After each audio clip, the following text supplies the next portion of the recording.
क्या मौसम नाक बहने में अहम रोल अदा करता है?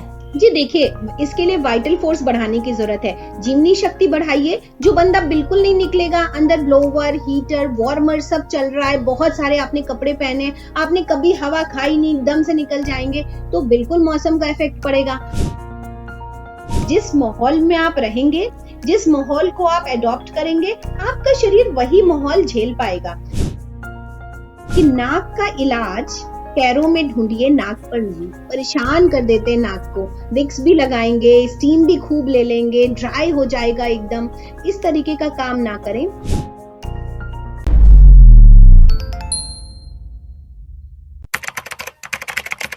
नमस्कार, D5 चैनल हिंदी देख रहे दर्शकों का मैं वंदना स्वागत करती हूं। आज एक बार फिर हम जुड़े हैं health is wealth holistic clinic Lucknow की डायरेक्टर डॉक्टर शिखा गुप्ता से। डॉक्टर शिखा, आपका बहुत बहुत स्वागत है हमारे इस प्रोग्राम में। नमस्कार वंदना जी, धन्यवाद। डॉक्टर शिखा, नाक बहना आजकल आम हो गया है, तो ये स्थिति उत्पन्न क्यों होती है?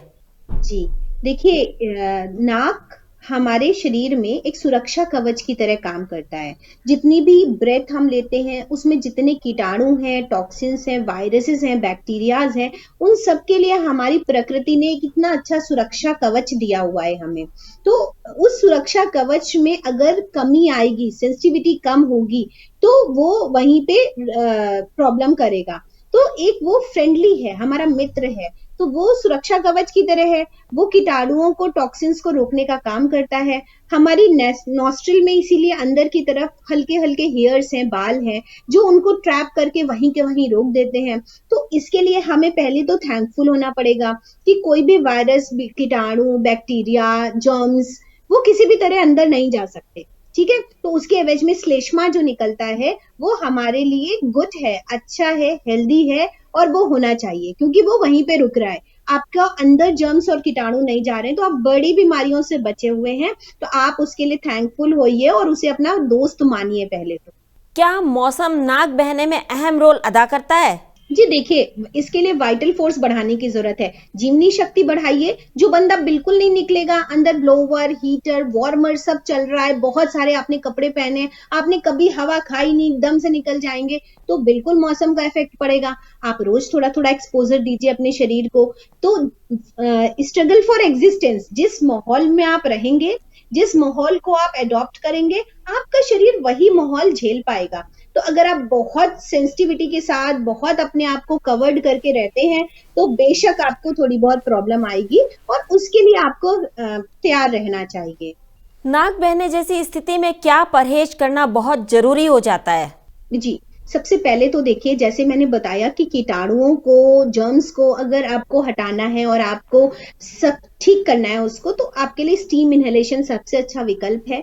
भाप लेना, तो भाप को नॉस्ट्रिल से लेकर के माउथ से एक्सेल कर दीजिए, और माउथ से लीजिए तो नॉस्ट्रिल से एक्सेल कर दीजिए। सिंपल, आपके पास स्टीमर ना हो तो आप भगोने में, पतीले में पानी को गर्म करें, उससे जो भाप आए उस पर टॉवेल ओढ़ करके थोड़ा सा उसकी भाप लें। नॉस्ट्रिल से ली ओरल, और ओरल ली नॉस्ट्रिल से एक्सेल। अगर इसको रात में आप लेते हैं माइल्ड, 10-10 बार ब्रेथ बहुत है, तो बहुत फायदेमंद है। इसमें आप थोड़ा सा तुलसी है आपका, तुलसी के साथ आप दालचीनी डाल सकते हैं और बड़ी इलायची डाल सकते हैं। इस तरह की फ्रेग्रेंस की जो भाप है वो आपके लिए अच्छा साबित होगी, और जल्दी आप रिकवर हो जाएंगे, जल्दी आप फाइट कर पाएंगे। दूसरी बात यह है कि नाक का इलाज पैरों में ढूंढिए, नाक पर नहीं। परेशान कर देते हैं नाक को। विक्स भी लगाएंगे, स्टीम भी खूब ले लेंगे, ड्राई हो जाएगा एकदम। इस तरीके का काम ना करें। क्या करना है आपको, हमारी प्राकृतिक चिकित्सा में एक हॉट फुट बाथ थेरेपी है, पैरों का गर्म नहान। गर्म पानी की बकेट में जब आप पैर डाल के बैठते हैं, और उस पानी को आप 20 मिनट तक धीरे धीरे बढ़ाते जाते हैं। मतलब जब आप बैठेंगे तो गुनगुने पानी में बैठेंगे, और उसका टेम्परेचर लगभग 20 डिग्री के आसपास होगा, और जब आप बढ़ाते जाएंगे तो लगभग आप 45 डिग्री तक, 45 डिग्री टेम्परेचर तक आप उसको पहुंचा सकते हैं। और वो धीरे धीरे आप साइड से बिना जले पानी को बकेट के किनारे से, बाल्टी के किनारे से बढ़ाते जाएं।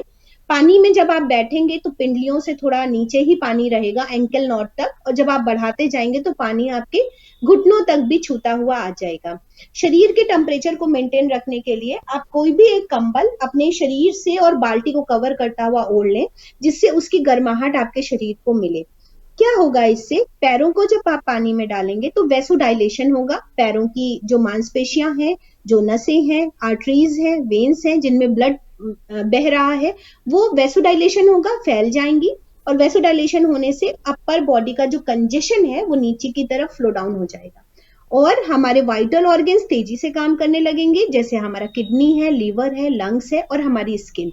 ये तेजी से गंदगी को बाहर निकालने लगेगी, यूरिनेशन होगा, 2-4 छींके थोड़ी ज्यादा आएंगी, लेकिन आपका अंदर से जो भी ट्रैप की हुई गंदगी है, जो यहाँ फंसी हुई है और बार बार आपको स्नीजिंग दिला रही है, नाक बह रही है, उससे आपको रिलीफ हो जाएगा। आपके लंग्स तेजी से फेफड़े तेजी से काम करने लगेंगे टॉक्सिन्स को बाहर निकालने के लिए। और इस दौरान अगर आपको तेज गर्मी लगती है या पसीना आता है तो आपको सर पे हल्का ठंडा पानी स्प्लैश करना चाहिए और पानी बीच बीच में पीना चाहिए। ये इसके प्रिकॉशंस हैं, सावधानियां हैं जो आपको लेनी चाहिए। इसके बाद 20-25 मिनट के बाद आपकी बॉडी में, क्योंकि टॉक्सिन्स बाहर निकले हैं, कभी पसीने के रूप में निकलेंगे, कभी ठंडियां होने पे आपको वो महसूस नहीं होंगे, दिखाई नहीं देंगे। ऐसे केस में आप सादे पानी से एक टॉवल निचोड़ करके पूरी बॉडी को वाइप करके कपड़े जरूर बदल लें। ऐसा ना हो जो टॉक्सिन्स बाहर निकले हैं वो वापस आपकी बॉडी में स्टक हो जाएं, चिपक जाएं और गंदगी आप कैरी करें। तो ये सारे प्रिकॉशंस के साथ आप इसका इलाज करें। 3 दिन में ही आपको बहुत अच्छे रिजल्ट आएंगे और दोबारा जल्दी जल्दी सर्दी पकड़ने की संभावना कम हो जाएगी। आप इस चिकित्सा को छोटे बच्चे जो कि 4 साल 3 साल के हैं लेकर के 80 साल तक के बुजुर्गों को भी आप इससे ज्यादा भी दे सकते हैं आसानी से, और इसका कोई भी साइड इफेक्ट नहीं है। तो सभी लोग इसको जरूर आजमाएं एक बार, और कोई भी दिक्कत आती है इस चिकित्सा को करने के लिए आप हमसे बेशक पूछ सकते हैं, हमसे ऑनलाइन समझ सकते हैं, हमारे ट्रेनिंग प्रोग्राम में भी सीख सकते हैं। डॉक्टर शिखा, क्या किसी विशेष आयु वर्ग के लोगों के साथ में ऐसा होता है या किसी को भी हो सकता है? किसी को भी हो सकता है, छोटे बच्चों से लेकर के बीच के उम्र के और बड़े उम्र को भी। आपको जरूरत है अपनी जीवनी शक्ति बढ़ाने की, अपनी इम्यूनिटी बढ़ाने की, अपने वाइटल ऑर्गन्स से टॉक्सिन्स तेजी से निकले उनकी। तो ये जब आपका फ्रेंड है तो डरना कैसा? आप इनका वेलकम कीजिए जब भी ये आए और इन्हें प्यार से बाहर निकालिए। तो रोग शत्रु नहीं मित्र है, और जुकाम हमारे लिए सुरक्षा कवच है, तो इसका हमें आभार व्यक्त करना चाहिए, थैंकफुल होना चाहिए कि ये हमारे श्लेष्मा को, गंदगी को ट्रैप करके बाहर निकाल रहा है। और इसके लिए फर्स्टली अवेयर हो जाना चाहिए कि नहीं, आपका बॉडी क्राइसिस में है तो आप अपनी बॉडी पर अब इस समय ध्यान दीजिए। तो ये हमें अलर्ट कर रहा है और अलर्ट करने महज आया है। इस दौरान आप विटामिन सी अगर बढ़ाते हैं आपको फायदा होगा, आप सब्जियों का सूप, सब्जियों का रस बढ़ाते हैं आपको और ज्यादा फायदा होगा। तो बाहर का श्लेष्मा युक्त भोजन, मतलब चावल है, दूध के प्रोडक्ट हैं, इनको बंद करना चाहिए। काढ़े पी सकते हैं, गर्म तासीर की चीजें खा सकते हैं, और जो मैंने बताई हैं इनका आप इलाज कर सकते हैं इस तरीके से। क्या ये पैतृक भी है? नहीं, इसमें जेनेटिक जैसी कोई बात नहीं है, क्योंकि ये तो हमने बताया कि जलवायु है। आप अगर उस तरीके के माहौल में नहीं निकल रहे हैं तो आपके लिए, आपके अंदर एक सेंसिटिविटी डेवलप हो जाएगी उस टेम्परेचर के अकॉर्डिंग। जो लोग ठंड में डेली रह रहे हैं, जो लोग अंदर बाहर करके काम कर रहे हैं, उनको इतनी जल्दी स्नीजिंग नहीं होती है। तो आपको जलनेती भी काम करेगी इसमें, मतलब आपको टॉक्सिन्स को क्लीन करते रहना चाहिए। टॉक्सिन्स इतनी जल्दी आपकी बॉडी पे इफेक्ट ना करें, वायरस, बैक्टीरिया, फंगस और टेम्परेचर, उसके लिए आपको स्टीम लेना चाहिए। बॉडी के वाइटल ऑर्गन्स अच्छे से काम करें, उसके लिए आपको हॉट फूड बाथ लेना चाहिए। डाइट में मॉडिफिकेशन आपके इम्यूनिटी को अच्छा करेगा और आपका श्लेष्मा बाहर निकालने में आपकी मदद करेगा। एक और चीज है एक्यूप्रेशर में, ये है काली मिर्च के दाने, जो कि मैंने कई लोगों को इंस्टेंटली एडवाइस किया, क्योंकि हमारे इंडिया का, भारतवर्ष का ये ड्रॉबैक है कि सबको इंस्टेंट चाहिए। एक तो दवा खा लें, और दवा नहीं तो हॉट फूड बाथ में तो बड़ा टाइम लगना है, वो कैसे करें? तो पहले कोई सस्ता सा इलाज सरल सा बता दीजिए, अगर नहीं काम करेगा तभी हम वो करेंगे, जबकि उसको करना ही चाहिए आपको। तो उसके लिए ये काली मिर्च के दाने हैं, ब्लैक पेपर।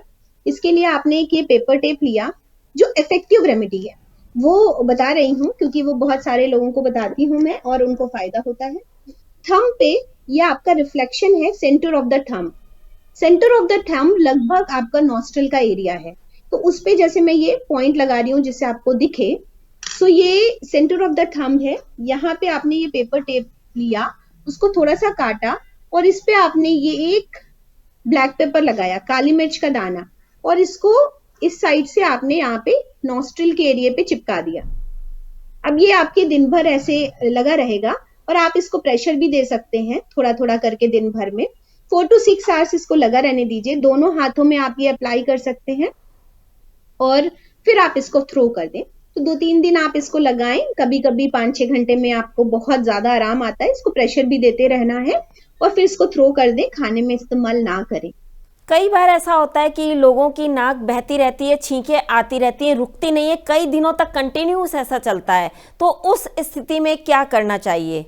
जी, उस स्थिति में मैंने आपको बताया, रात में स्टीम लीजिए, राइट, सूप पे आइए, है ना, काढ़े पीजिए 2 से 3 बार, जिसमें काढ़े में तुलसी की पत्ती, काली मिर्च, लौंग, आपका ये बड़ी इलायची, इतनी चीजें मिनिमम पड़ी हुई हों, उनको आप खौला लीजिए। जब वो आधा बच जाए तो दिन में 2-3 बार, ज्यादा नहीं, 100 ml के आसपास आप सिप कर करके लें, भाप लें, हॉट फुट बाथ लें। और जलनेती करें तो कर सकते हैं तो करें, अगर सीखी हुई है और आपको अच्छे से आती है। इतना करने मात्र से आपको 1-2 दिन में ही रिलीफ मिल जाएगा। और ये जो मैंने इंस्टेंटली रिलीफ के लिए बताया है, काली मिर्च का प्रेशर देने के लिए, ये भी आप ऐड कर सकते हैं। तो ये एक मिला जुला प्रोटोकॉल है जो हमने आपको इजी सा बताया है जुकाम के लिए, जिसके लिए आपको बहुत परेशान नहीं होना पड़ेगा। डॉक्टर शिखा, जाते जाते दर्शकों को अपना फोन नंबर और एड्रेस बता दीजिए। हमारा सेंटर लखनऊ में है, health is wealth holistic clinic. ये Ashiyana sector H Dream World amusement park premises के अंदर स्थित है।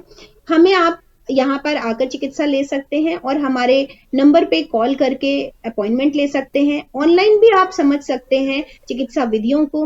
मेरा नंबर है 9793849333। Thank you. डॉक्टर शिखा, आप हमसे जुड़ी, आपका बहुत बहुत धन्यवाद। धन्यवाद वंदना जी। अगले एपिसोड में आपसे फिर मुलाकात होगी, तब तक के लिए नमस्कार।